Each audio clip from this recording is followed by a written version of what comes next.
Welcome to Main Street Matters by Heart on Main Street, the podcast that knows that the more that we do together, the stronger we all are.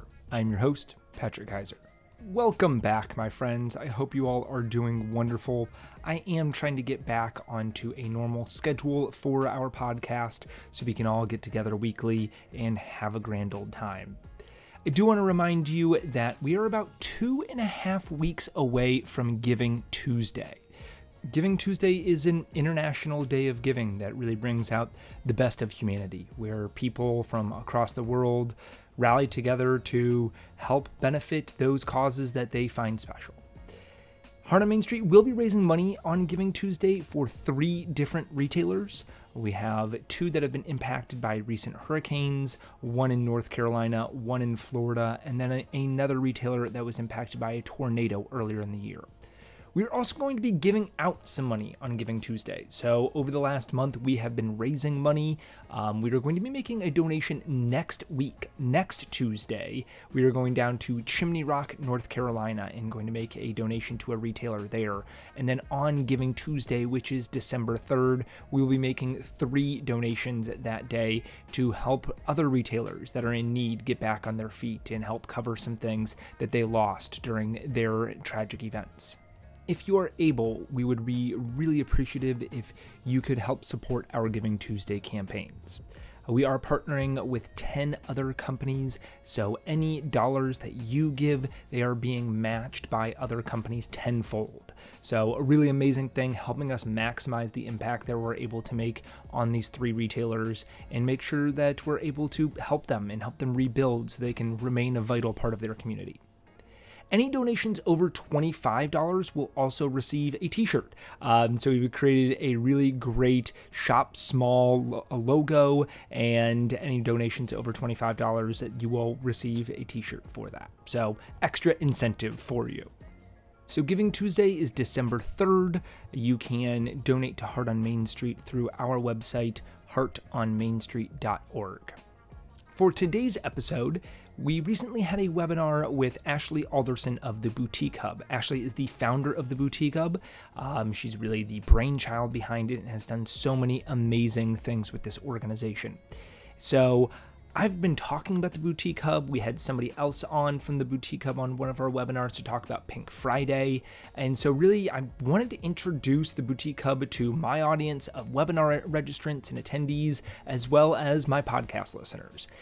Boutique Hub is a fantastic resource for retailers to learn from, to grow, to have a community. She really talks a lot about their motto of community over competition, which I think is so incredibly important, to really work together with the other retail businesses that are around you and not see them as competition, but really help them promote your business, help them promote shopping in your town, in your community, and really grow off of that partnership. This was really interview style, so it was myself and Ashley just really talking about Boutique Hub, their group, what they're doing, and also picking her brain a little bit about different things going on in the industry. She has this amazing community of retailers that she can tap into, learn from, and have a great pulse on what's going on in the industry. So it was a really fantastic conversation that we were able to have.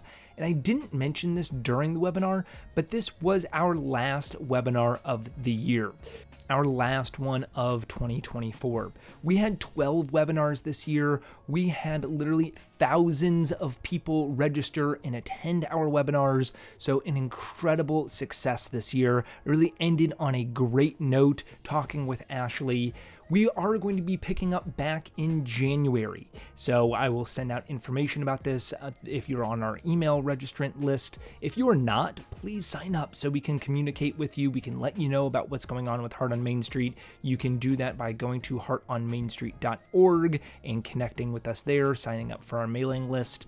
But I will also be talking about upcoming webinars through this podcast here. So if you follow along and this is where you would prefer to interact with us, then I will obviously communicate that information as we get closer to our January dates. We have already 6 webinars lined up for 2025, so getting a full slate packed, it is going to be a fantastic year in 2025. It was very planned and strategic to really end the year with our webinar series in November. There's a lot going on in December for retailers, and we didn't want to impede on that or really get in the way and have our webinar series going on during that as well. So it was a natural end to the year from an education standpoint, and we have a lot going on for the rest of the year with Giving Tuesday and making our own donations. If you would like to view this webinar or really any other webinar that we've done this year or last year, you can watch them all through our website, heartonmainstreet.org. And without further ado, here is Ashley Alderson of the Boutique Hub. Today, my guest is Ashley Alderson, the founder of the Boutique Hub. Ashley, welcome. Thank you. Oh, I'm so happy to be here. Thanks for inviting me, Patrick. Yeah, absolutely. And so a little bio about Ashley. Ashley is a North Dakota native, now living in the land of the cheeseheads. She has a passion not just for shopping boutiques, but for helping boutiques and boutique owners and the boutique ecosystem of brands, designers, and influencers find success in collaboration, education, and marketing. At the Boutique Hub, Ashley tells the story of the boutique community daily through industry news, highlights, and features, working with thousands of brands and brand owners on strategies to grow their businesses. She wears many hats, including cowboy hats, and considers herself a wife, mother, motivational speaker, big thinker, mold breaker, entrepreneur, advocate, optimist, coach, cook, dragon slayer, and jewelry lover. She looks at each day as a new challenge and it as a new opportunity to learn something new. So again, thank you very much for being here. So let's dive in. Today, we're going to be discussing the Boutique Hub as a resource for independent retailers, and really of all types, and really kind of pick your brain, Ashley, as an expert in the field. And I especially wanted to have you on because earlier in the year, for like 3 or 4 webinars in a row, our guests brought up the Boutique Hub and how they were members of the Boutique Hub, or they get resources, or they've attended at Marts, the boutique expo that you did there, or that you've worked with the Marts. It just kind of kept coming up, and I would get questions about it, and my audience wanting to know more things about the Boutique Hub. So I said, who better to have on than the founder of the Boutique Hub, Ashley Alderson? So really kind of our first talking point and in question for today, and you can have this as open-ended as you want because it is a big topic in a few words, but tell us about the Boutique Hub. All right, I'll go back to the beginning. And while I'm sharing this, I just want to invite you guys that are watching, if you wouldn't mind, drop your store name, where you're from, and what you sell in the chat. I would love to just kind of get a feel for who you are and how your business operates. I think that would be super helpful. So please drop that in the chat. Are you members of the Boutique Hub already? Is this a brand new introduction to you? Let us know. Yeah, that would be so great. So going all the way back, so I'm from North Dakota originally, like you mentioned. I live in Wisconsin now. The Boutique Hub first started back in 2013, so 11 years ago. 11 years, yeah. And a lot of businesses, I think, get started almost as a happy accident. Like you think you're going to do one thing, and then all of a sudden you're like, oh wait, no, that didn't work. I'm going to do something a little bit different. And the Boutique Hub kind of started in that fashion.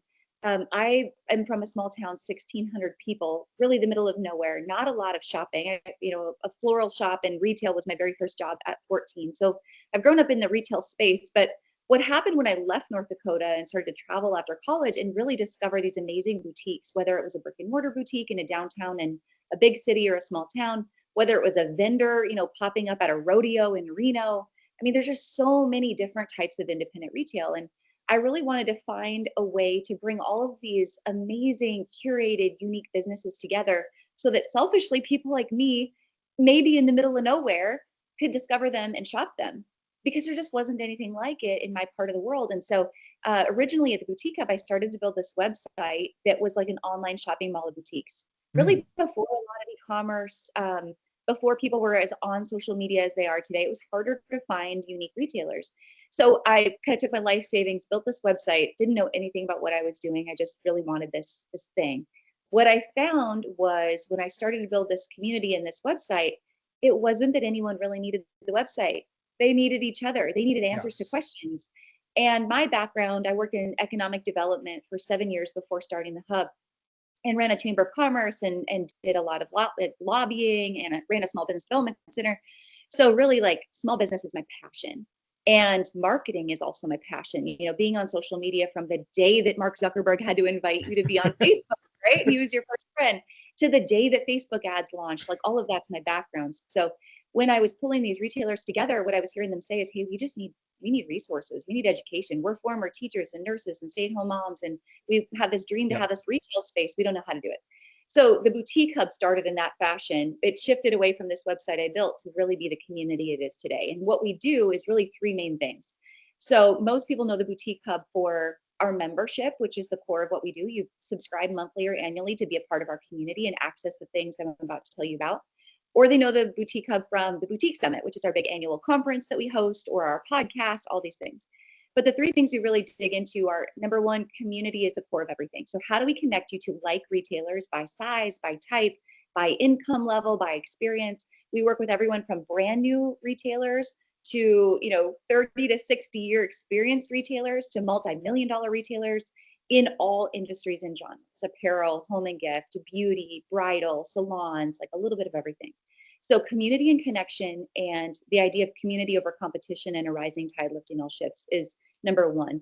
The second thing is education.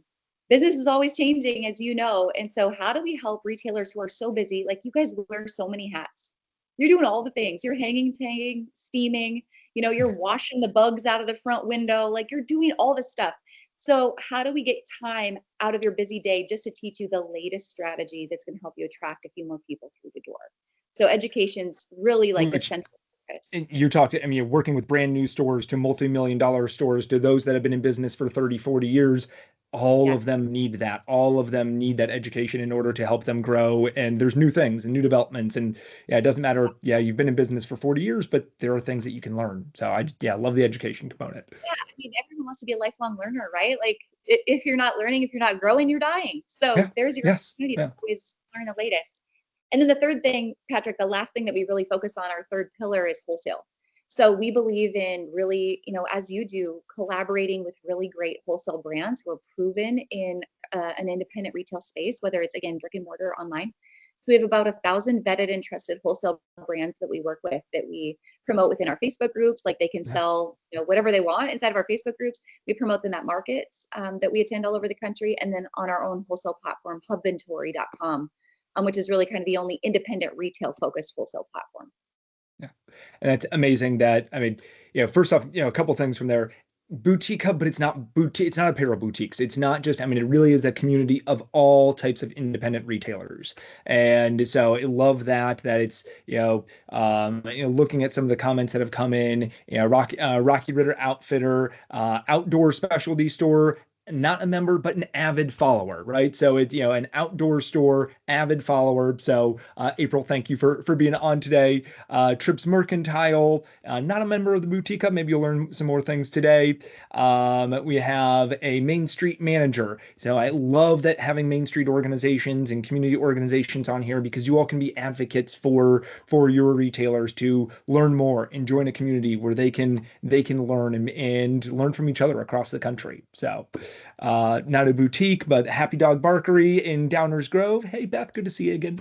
The Melangerie, a resale boutique, and we have so many great people here. Right. Wanted to learn more about community over competition. So that actually kind of leads me into my next question for you. That was when I first met you, heard you speak in Tampa back in 2022. That was a big part, was community over competition. And I love that. I think there's so much value in retailers working together, community organizations making sure that retailers are working together. So what does community over competition mean for you? How does that play a role for retailers? What are some good examples that you've seen of that?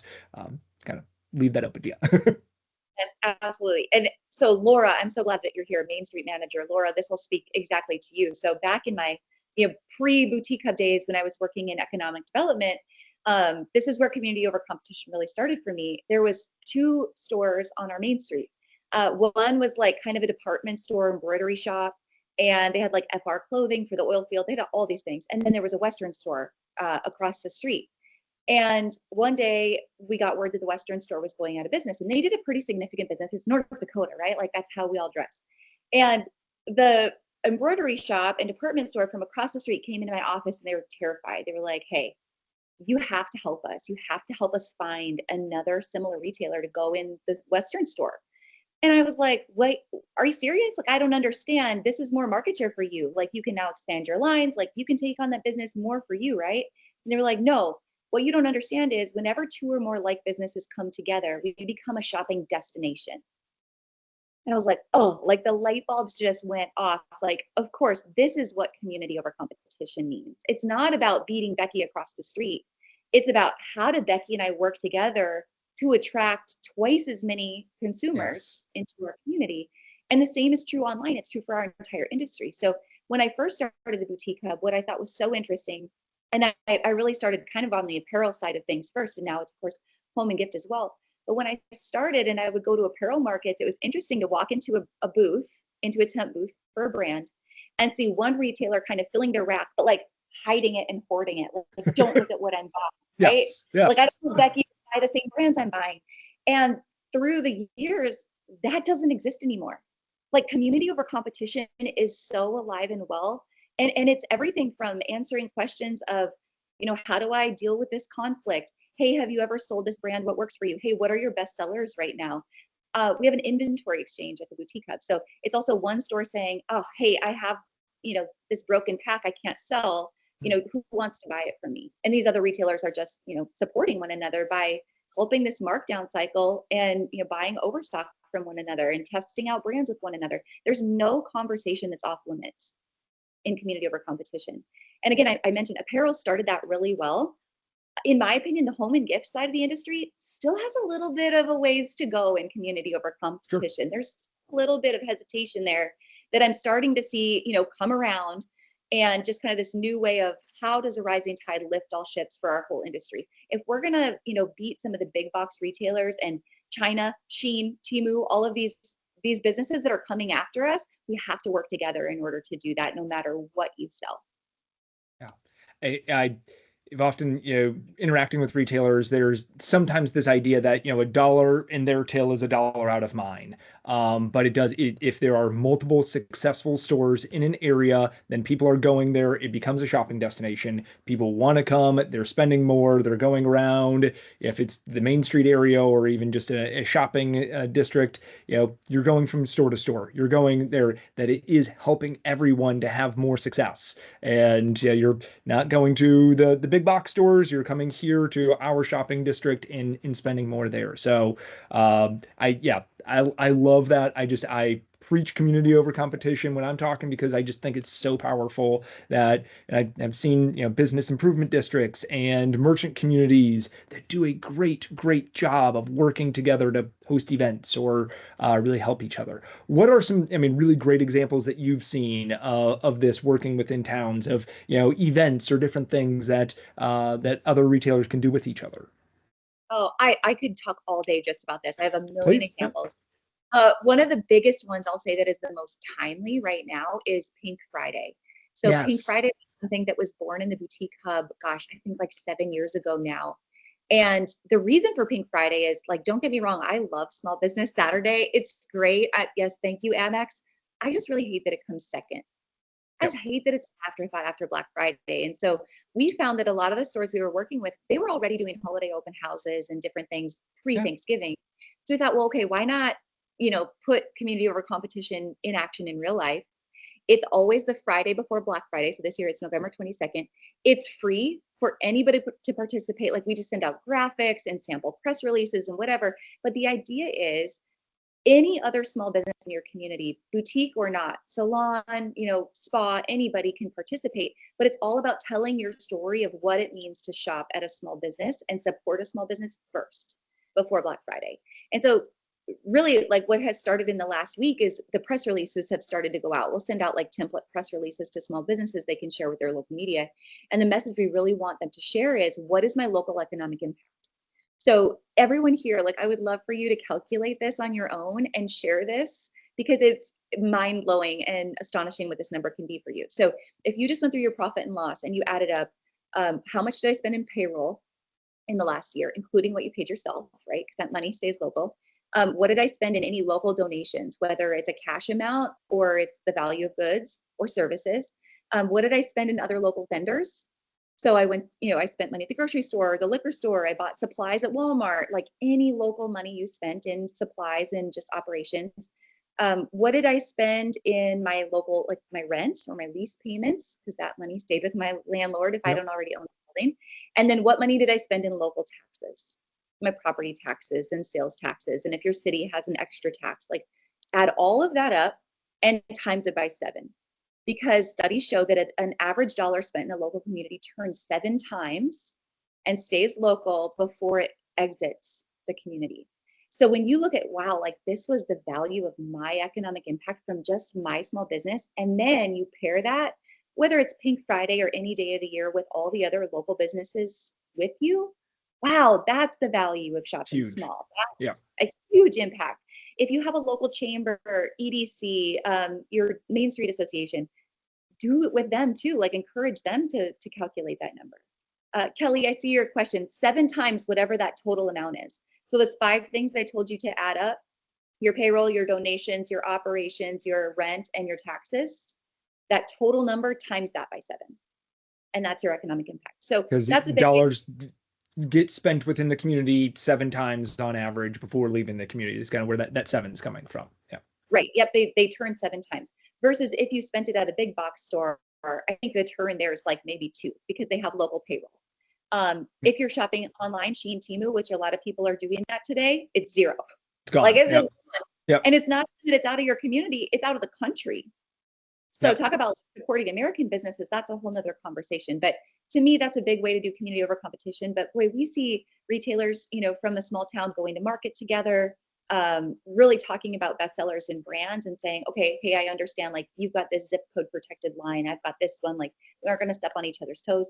I see them sending flowers and being at each other's grand openings. I see them in times of hardship, as I'm sure you do, Patrick, stepping in and, hey, I'm going to come operate your store for you while you're out, or, Sure. I'm going to Yeah. run under here and sell things in my store to help get you back on your feet, because it's so important that they both are in that same destination. So all kinds of examples.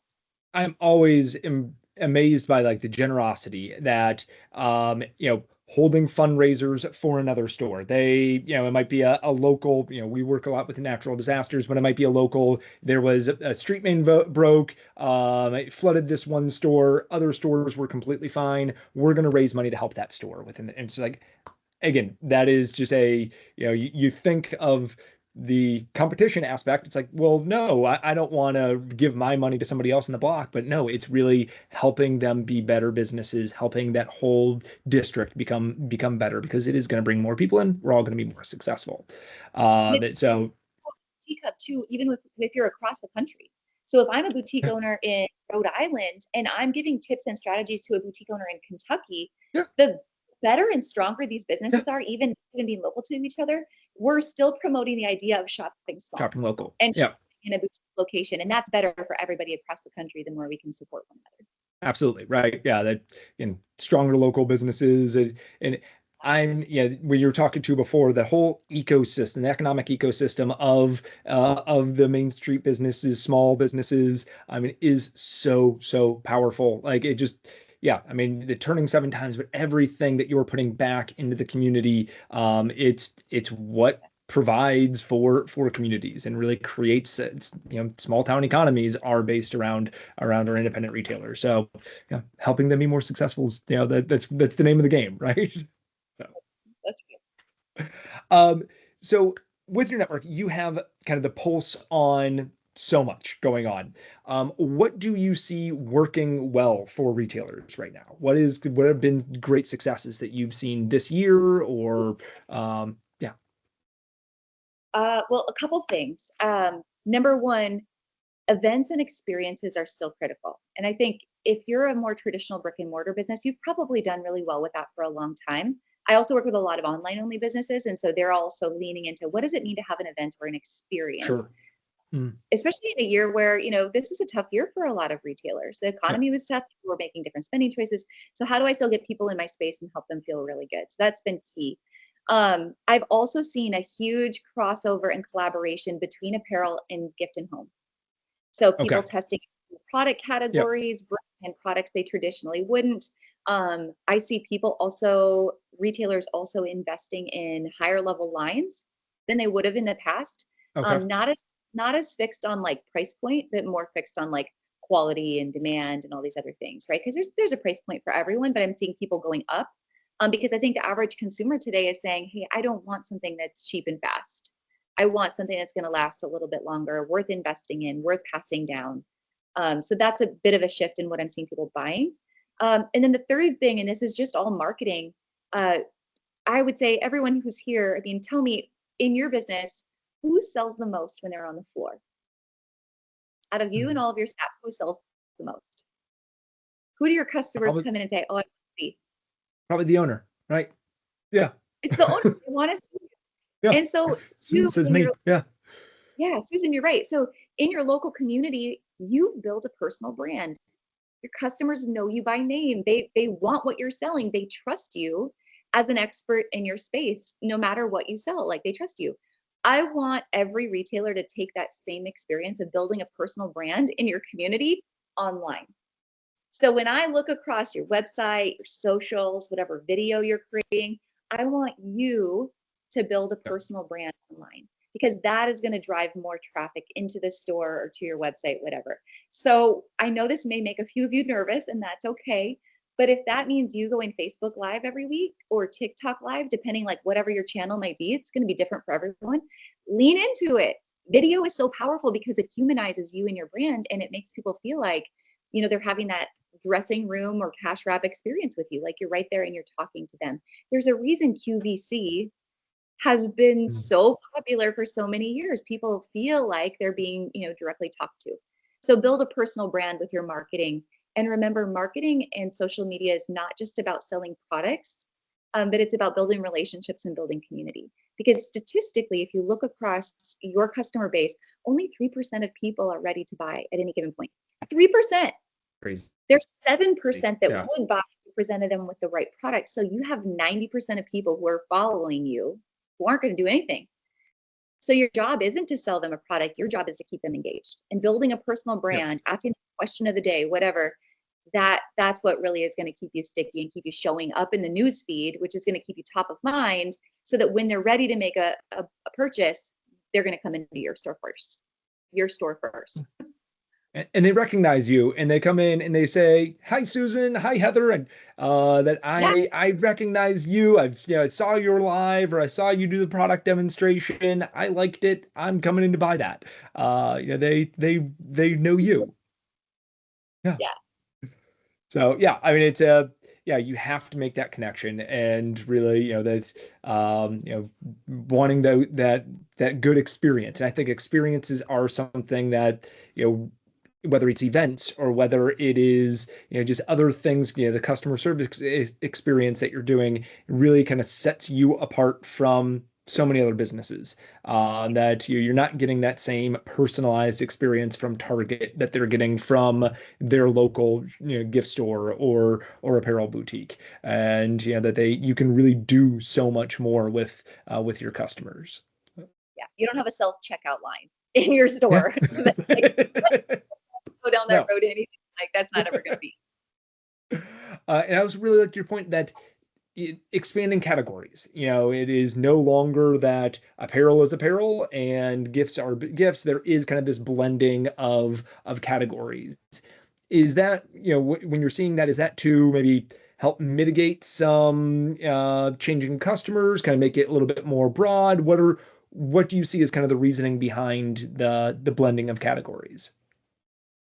Well, it's so interesting. Like maybe when I first got started in this industry, I was like ignorant to this fact and everybody else knew it. But I always thought of a boutique as an independent retailer with curated goods.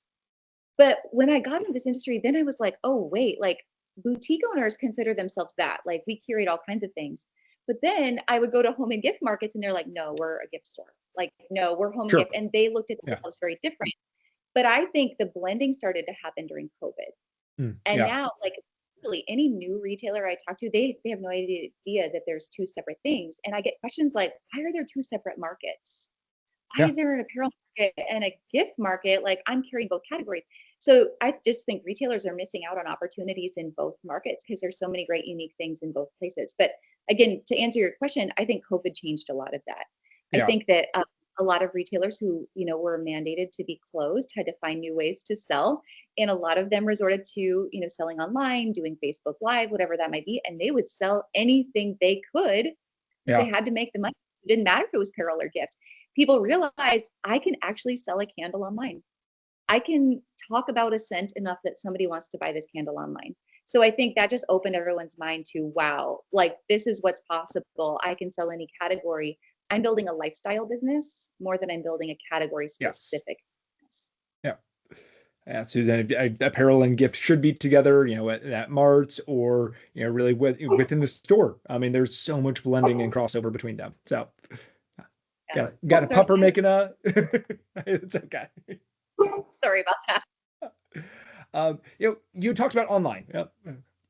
We'll wait till she gets back. But, um, so yeah, I do agree. A lot had changed during that COVID time, where it really kind of brings in different categories.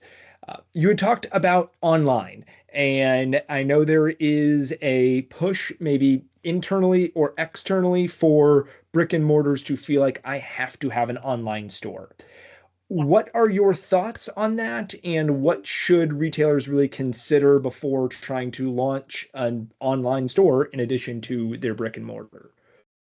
That it's such a great question and kind of an evolving question. So I'll say to start, I think what's most important before you think of like a full online store is you have to have a good online presence. So there at least has to be, when I Google your business and your brick and mortar, you've got to show up. So Yeah. have you updated your Google My Business profile? Are you showing up correctly on Google Maps? Do you at least have a website so that your business name ranks? Like, have you considered online SEO for a brick and mortar store? And that's something. We have a platform called Boutique Hub Black, and we dig deep into how do brick and mortar stores do that. Even running Facebook and Google ads, like you don't necessarily need to sell online in order to do those things successfully in a brick and mortar experience. So online presence is first. But then I think the second consideration is, what's the future of my business? So where's this going to go? Am I going to sell this business someday? Am I going to pass this business down someday? And I mean, COVID taught us that anything could happen. Don't put all of your eggs in one basket. So how do I diversify my revenue streams? This would be like the ultimate, question, along with what do I want my business to end up as someday? So when I'm making that consideration, that's when a lot of people say, oh, you know what? I do need to build out this revenue stream. What I think Mhm. is often assumed when you're at that point is kind of like Kevin Costner in the Field of Dreams. If I build it, they will come. Yeah. Yep. And they don't. It That's doesn't right. happen like that. Just because you have a website, just because you have an online store, it doesn't mean anyone's ever going to buy anything and shop it. There's some things you have to do. So I would give consideration to who can help me operate this online store if maybe that's not my gift. Like if I'm a little Mm. bit technology averse, okay, great, that's fine. Who can I help or have help operate? Because when we have an online store, we've got to go in and like turn the key every morning and walk in through the door and show up and operate this store just like I would my brick and mortar. It's not that it just does it on its own. So what's my photography schedule for new arrivals? What's my marketing schedule for, again, new arrivals, collections, markdowns? Am I pushing that on social media and giving direct links to all of those product URLs and saying, hey, you can snag this in my store from 10 to 6, or here, grab it right here and you can do in-store pickup, or we'll ship across the USA free over $100. So your messaging and your calls to action have to become really specific across your marketing to let your customers know and train them that you can sell in both places.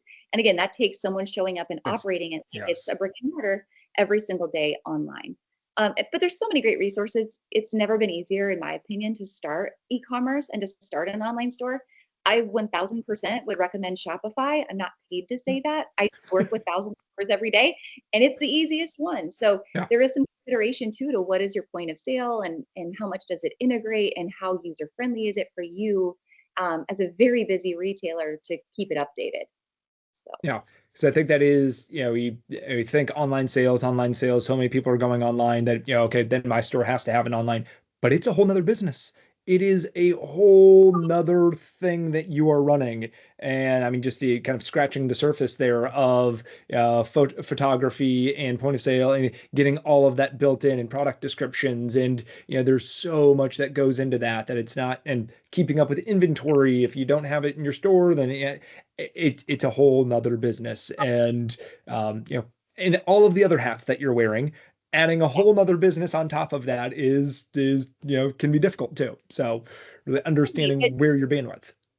Yeah, and I don't want to scare anybody with Yeah. that. There, Yeah, right. there are step by step, like you can very easily learn this.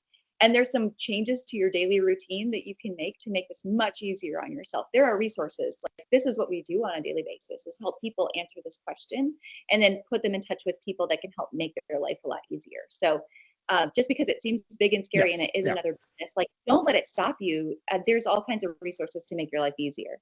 Yeah, right. I didn't mean to phrase it as don't venture into it, but it is. It's something else to build on top. So, um, in kind of talking about online, and you had mentioned these companies before, but this year we really kind of saw a new player enter the field, or a couple, in Temu and Shein. Thoughts on Temu and Shein as they're impacting independent retailers? How can retailers really separate themselves from that competition? What are your thoughts there?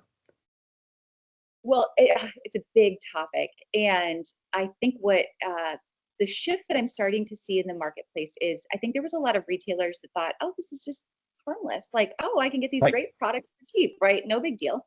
But I'm starting to see a real shift of realization that, oh, this is crap. Like, this is Right. low Yeah. quality. I think there's a lot more awareness now that all the photography and all the products from those websites are stolen from the United States small business owners. I Mhm. see it every single day with my largest e-commerce retailers. It's a picture of them with their heads cut off Oh, on wow. Yeah. sheet. Okay. And they're like, oh my gosh, how do I do a takedown? I mean, literally every single day this is happening. So I think the more awareness that we can build together that this is how this works, this is child labor, this is all these other things, I think the tide is going to start to shift. Economically, I mean, even not to like mention the election, but I do think we're going to start to see that loophole closed where they can import packages under $600 and not be Right. charged any taxes on that, which is again how they're getting cheap products into the United States. So I think just continuing that messaging of, hi, I'm a small business. This is how I ethically get my products. They're made from other small business owners like me. This is my photograph. I took this photograph. I didn't steal this from anybody else. Like just pounding that message along with that economic impact that you have as a small business owner. Shein and Temu can never compete with that. Along with that customer service, they can never compete with that. And on top of it, as I talked about retailers and buying a little bit better quality goods, I think Shein and Temu in the marketplace have really forced that. I think there's a lot of Yes. retailers that are saying, hey, I want to separate myself. I don't want to be known to be in this product category. I want to elevate and go here because there's demand for that. So all of that to say, just don't hate your customers for shopping on those sites at the end of the day. Like there's all the Yeah. reasons they're terrible, but you still may have customers who shop those sites and in addition, they shop you. Just like you probably and I from time to time shop Walmart or Amazon for things that we need, but we also shop in these small business owners in their stores. So how do you continue to set yourself apart and make yourself different and drive demand and experience and build community and relationships that again sets yourself apart from Shein and Temu? Yeah. And that's, I think, you know, economic, inflation cost, that if our people are looking at a cheap option for something, it is a cheap option for something. It is also what you get what you paid for. It is cheap. And it's not going to last more than a wear or two. And it's, so having those better products in store, more durable items, that is, people are going to recognize that there's a good spot for that. Heather did ask a good question here. What do you do when you find a product that you've been selling for years and now the stuff's being on Temu? Or what do you do when you find that your picture that you took, that is you wearing the item or demonstrating it, whatever, is now being used on Temu or Shein? Yeah. What? So let's answer that question first. So if something that I'm selling in a photo that I took is being used on any of these sites, you can force a DMCA takedown. So there's a website that I don't even know. It's like DMCA whatever .org .gov. I don't even know what it is. But you can go to that website and you can file and say, hey, this is my image. It's listed on this website. Like, here's the URLs, and you can force a takedown of that. I've seen some people have success with it. Some people will like blast Sheen and Temu for it. I don't know that it's not even worth your time. Like, do the takedown. If it works, great. Otherwise, put positive energy into what you can really impact. And the same is kind of true if you find things that you're selling on Temu. I mean, there's some customer education, like, this is what's selling on Temu, this is what I sell, and here's the quality difference between the two. But then again, at the end of the day, is it worth your energy to fight that? Probably not. Like, if you have a higher end business, is your customer really going to go source it somewhere else, or do they even know? Probably not. Just like anything in retail, like, sell it until it doesn't sell anymore, and then move on and find your next bestseller. It's a typical hamster wheel that we're all on in this business. Right. Yeah. That's, it is good that there is that, the DMCA that you can go there, can try and get those things taken down. And I mean, just trying to compare quality of product, because, even if it's the same thing that you're selling, we know that it's really not going to be the same thing. It's going to be a lower quality knockoff. And so, trying to educate your customers about what that's going to be. Yeah, agreed. Have you guys ordered from Sheen and Temu before? I mean, there is some hilarious TikToks out there of like, this they ordered and this is what it's terrible. So the more product education too on like quality. This is the zipper, this is the lining, this is how long this candle burns, this is what it's made of, this is the clean ingredient, all those things. The product education you're already doing, keep pushing that. And, that sounds like some great social media content that you could even compare that, this is what I'm selling in store versus what you would be able to find, and why coming into my store and paying a little bit more than that, you're getting a much better quality product. And the zipper is not going to break after one wear. And it actually looks like what it looks like in the picture, and not something hilariously awful. So, and your dollars are staying in America. Like, yeah, God absolutely, bless America. right? Money local. And they're staying local, and how that impacts the economy, your local economy. Absolutely. We're approaching the end of the year, and so I always love holiday events and things going on. What are you hearing from your network of just different holiday concepts and ideas that are going on that people are doing that you might want to share with this audience? Yeah, great question. It's the best time of year, isn't it? Right? Like, Yeah. May, the sun shines. Let's go. Biggest thing this year, again, that I'm seeing is collaboration.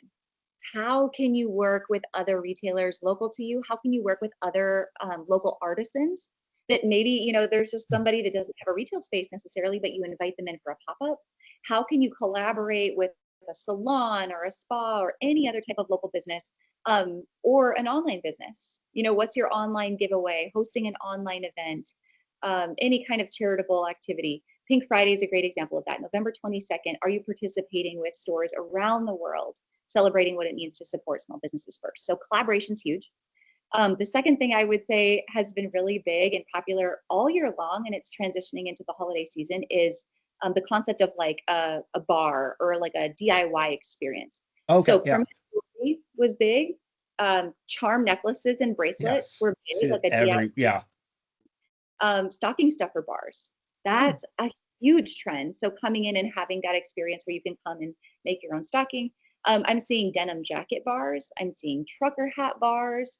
Like, again, just the experience of why get people through the door versus just, here's a sale, right? Yeah. We need more than a sale. We really want an experience. So I would say that's the other big piece of it. And then the third thing, just to put my like digital marketing hat on, is it's customer acquisition season. So whatever type of giveaway you can run this season, however you can gather an email address, whatever kind of like January bonus buck opportunity you can give people for shopping now and get them back in January. It's all about acquiring new customers so that when we turn the page on the new year, when we enter a J month, we're walking into it armed and ready, with a digital marketing experience that can push us into the new year. I have a question coming in, but I just want to comment the customization of products. You talked the trucker hats, the denim jackets, the getting the experience of coming in and being able to make something of my own and buying, yes, you're buying the products there, you're buying the materials, but then it's something custom to me. I think I'm seeing that everywhere. I'm seeing that that is such a popular thing. So if you're not taking advantage of that somehow, think about how can you create a bar, create a customizable experience that your customers can come in and make something for themselves. So yeah, love that. Have a question. I'm an Indian designer and sourcing house working with big retailers in the United States. I want to collaborate with the small and medium businesses. How do you do that? I participate in the world market, Las Vegas. So any how to collaborate with their small and medium businesses. Yeah, I mean, I think going to markets really, that's still your best option. Whether that's at World Market in Las Vegas, whether that's going to Dallas, whether it's going to Atlanta. We have a membership at the Boutique Hub for manufacturers and brands where they can then market to our community at the Boutique Hub. That's another great way to kind of have a little bit more omni-channel experience. But yeah, that's where I would start. Yeah. So, and Heather asks, do you have can you or have you posted the bar idea on the Hub Facebook page? We have. So inside of our membership groups at the Hub, we've talked about this a number of times, honestly, all year long. We've talked about all these different experiences. And then again, this is community over competition. So when you're a member of the Boutique Hub, someone asks a question like, hey, I'm going to host a trucker hat bar. How do I do it? You could go to the search bar and you could see all the past conversations on the topic, or, there's thousands of retailers in there that can jump in and help answer, share photos, kind of share their experience there. So in the membership groups, Heather, we've definitely talked about that quite a bit. Perfect. Wants to be a member of the Boutique Hub. How do they become a member of the Boutique Hub? Yeah, so two things I'll give you. My email address is Ashley, ASHLEY, at theboutiquehub.com. Or if you just go to theboutiquehub.com and click the join button in the upper right corner, there's an option to join as a retailer, as a brand, and we have a select few industry service providers that are partners of ours as well. But click retailer or brand and you can join right there. Perfect. Yeah. My last question, then we'll open up for Q&A. But looking at 2025, what is your thought on state of retail? What's going on? How can retailers set themselves up for success in the new year? Oh goodness. Well, Big questions. Yeah. I mean, with the election's going to play into this question. There's a Yep. lot of people that are saying, I mean, that's going to change a lot of outlook. And here's the fact: no matter who you voted for and what your outlook on the election is, history tells us that elections bring certainty. Yeah. Whether your guy won or not, at least I have certainty for what can I expect in the next year, and I can kind of settle in on that idea. And economically, that gives consumers some stability. Like, okay, I was kind of like hoarding and I didn't want to buy anything because I've been so fearful around, this election happening. Now I at least know and I can get on with my life. So I look for everyone to get on with their life in the next year. I Yep. look for the economy to rebound in a sense. So I think that'll be great for small business owners. But like I said, make hay while the sun shines and make sure this holiday season you're preparing yourself for next year by focusing on profitability over sales. So I don't want to see retailers chasing like, I sold this much last year, I need to sell this much this year. I would say, how much did you profit last year? Mm. How can I increase my margins so that I can have more profitability going into the new year? Because there's nothing worse than being a retailer and getting to pay those quarterly taxes in January and going, uh-oh, where did all my money go? So I think that's a big piece. Set yourself up for success now. And then into the new year, really going back to building a community, building a personal brand, building relationships, whether that's through a Facebook group, not just a page, but a group, really being active on Instagram stories, more than just an Instagram account, and then really leveraging video content is going to be really important. When you can do those things, it really helps you to provide a customer experience that matches digitally and with a brick and mortar space. I also think in the new year, a huge trend and a huge focus for a lot of the retailers I work with is, like I mentioned at the beginning, getting back into Google Ads and getting back into Facebook ads and understanding what is my local SEO? Am I showing up in all the ways that I possibly could be? So I think that's going to be a focus for people to take that experience in-house and run their own ads in the new year. Yeah. Yeah, I mean, right now is the time to, we're clearing out inventory, making money, getting prepared for fourth quarter. Sorry, we're in fourth quarter, getting prepared for first quarter of next year to go to those trade shows, to buy more, to really set yourself up for success. So, what you do right now, especially to make sure that you're in a good position for next year. If that's, sales events, that's Facebook Live or live selling to kind of get things out and get that extra money in so you can be more successful in the next year. Yes, Yeah. absolutely. And just sitting down, Patrick, basic retail, just knowing your numbers, Yeah. just having Right. a good understanding of your markdown strategy and inventory management. A lot of businesses have really been forced to really look at numbers in a new way in the last year. And that's only for the better. When there's a downturn in the economy, like again, that's an opportunity for us to just get better, to get lean, to get more focused.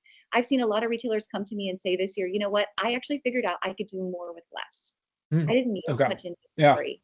I was able to find more profitability with a lower inventory count. So I think that's exciting. We're going to have smarter retailers in Yes. 2025 based on what happened in 2024. Good. Yeah. And yeah, focusing where are your best sellers? What are your best selling categories? Where can you make the more margin off of things?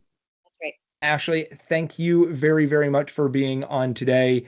I've learned a ton. Thank you very much for being on today. There's a lot of great information, a lot of just industry information. And again, community over competition is amazing. I love that motto. I love just bringing that to larger retail community. So thank you. I appreciate it. Thanks so much, Patrick, for having me on. And you guys, thank Of you so course. much for jumping onto the webinar, whether you catch this live or you watch the replay. I hope to meet all of you at some point. So thanks for Yeah. joining us. And Patrick, thanks again. Yeah, absolutely. Thank you. And thank you all for being on today. Take care, everybody. Again, that was Ashley Alderson of the Boutique Hub. To watch this or any of our other webinars, you can see them all at heartonmainstreet.org. Thank you so much for listening. Stay safe, shop small, and have a great week. This episode was written, produced, researched, and edited by me, Patrick Kaiser, with a very special thanks to Ashley Alderson of the Boutique Hub.